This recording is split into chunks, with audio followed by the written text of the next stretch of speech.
नमस्ते, मैं डॉक्टर निर्मला शारीरिक क्लासेस में आप सभी का स्वागत करती हूँ। आज मैं आपके सामने राजभाषा और राष्ट्रभाषा के बीच में क्या अंतर है उसको लेकर आई हूँ। तो राष्ट्रभाषा और राजभाषा में जो अंतर साधारण रूप से देखा जाता है तो वह है कि राजभाषा जो होती है वो हमारे सरकारी जो कार्यालय हैं, सरकारी कार्यालयों के अंदर जो राजपत्रों की जो भाषा होती है, जो कार्य जो है वो सरकार के प्रशासन के दौरान किए जाते हैं, उसके अंदर जो भाषा का प्रयोग किया जाता है वो भाषा क्या कहलाती है? राजभाषा कहलाती है। वही राष्ट्रभाषा क्या होती है? वो हमारा जो भारत देश है वो क्या है? एक राष्ट्र है। उस राष्ट्र में जितने जनता है, जितने जो लोग हैं, वो जन सामान्य जो है, उन जन सामान्य के द्वारा अर्थात सबसे अधिक संख्या में जो भारत देश के जो जनता है, वो जो सबसे ज्यादा लोग जो जिस भाषा का प्रयोग करते हैं वो क्या है? राष्ट्रभाषा। अर्थात जो सबसे ज्यादा प्रयोग में ली जाने वाली, बहुत से लोगों के द्वारा प्रयोग में ली जाने वाली जो भाषा होती है वो क्या होती है? राष्ट्रभाषा होती है। तो उसके अंदर मोटा मोटा जो अंतर है वो यह है कि देखो, जैसे राष्ट्रभाषा है, राजभाषा है और राष्ट्रभाषा है। पहला अंतर क्या है कि जो राजभाषा होती है वो संविधान द्वारा स्वीकृत वह भाषा होती है जिसमें किसी देश का सरकारी कामकाज किया जाता है, तो वह तो क्या कहलाती है? राजभाषा कहलाती है। ऐसे ही राष्ट्रभाषा का क्या होती है? जिस देश के अधिकतर लोगों के द्वारा बोली जाने वाली जो भाषा होती है वो क्या होती है? राष्ट्रभाषा होती है। वैसे ही राजभाषा जो होती है वो प्रशासनिक कामकाज की भाषा कहलाती है। वही राष्ट्रभाषा जो है वो देश के लोगों की संपर्क भाषा होती है। संपर्क भाषा कैसे?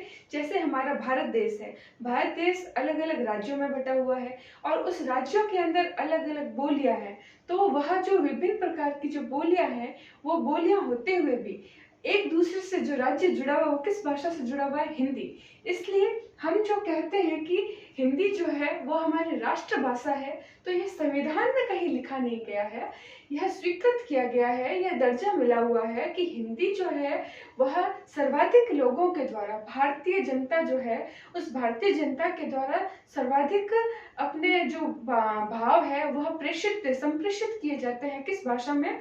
हिंदी भाषा में। अलग राज्य का व्यक्ति जो है एक दूसरे राज्य के व्यक्ति से हिंदी में आसानी से अपने भावों और विचारों को प्रस्तुत कर देता है, तो वो क्या हो जाती है? लोगों की संपर्क की भाषा मानी जाती है।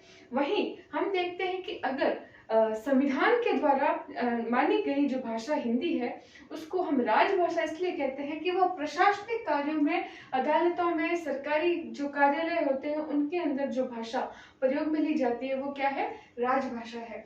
राजभाषा के प्रति हमारा कोई भावात्मक लगाव हो भी सकता है और नहीं भी, लेकिन राष्ट्रभाषा में हमारे जो जनता है उसका भावात्मक जो लगाव होता है वो उससे जुड़ा हुआ होता है। वहीं हम देखते हैं कि राजभाषा जो होती है उसकी अभिव्यक्ति सीमित विषयों तक होती है, जैसे विधि यानी कि कानून, सरकारी या प्रशासनिक जो कार्य होते हैं उन कार्यालयों में।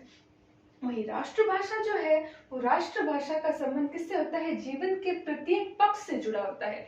जीवन के प्रत्येक पक्ष से, जैसे उत्सवों में, मेलों में, सांस्कृतिक जो कार्यक्रम होते हैं, धार्मिक जो कार्यक्रम होते हैं इत्यादि में जो जीवन से संबंधित जो कोई कार्य होते हैं, जो उत्सवों के द्वारा, त्योहारों के द्वारा मनाए जाते हैं, तो उसमें जो भाषा संप्रेषित की जाती है अपने भाषा के माध्यम से अपने विचारों को, तो वो भाषा जो है वो क्या कहलाती है? राष्ट्रभाषा कहलाती है। ऐसे ही पांचवा अंतर है कि राजभाषा की तकनीकी शब्दावली जो है वो निश्चित प्रयोजन मतलब उद्देश्य, निश्चित उद्देश्य जो है वो विशेष के लिए निर्धारित की जाती है। वही राष्ट्रभाषा की जो शब्दावली है वो विविध बोलियों से निरंतर विकसित होती है। ठीक है, उसी के साथ अगला अंतर जो है वो अंतिम अंतर देखेंगे कि देश की जो संस्कृति है उस संस्कृति से राजभाषा का कोई प्रत्यक्ष संबंध नहीं है। वही राष्ट्रभाषा जो है वो जन साधारण की सांस्कृतिक परंपराओं से सीधी जुड़ी हुई है, इसलिए जो है उसे हम राष्ट्रभाषा कहते हैं, जो अधिकतर लोगों के द्वारा जो है वो बोली जाती है। धन्यवाद।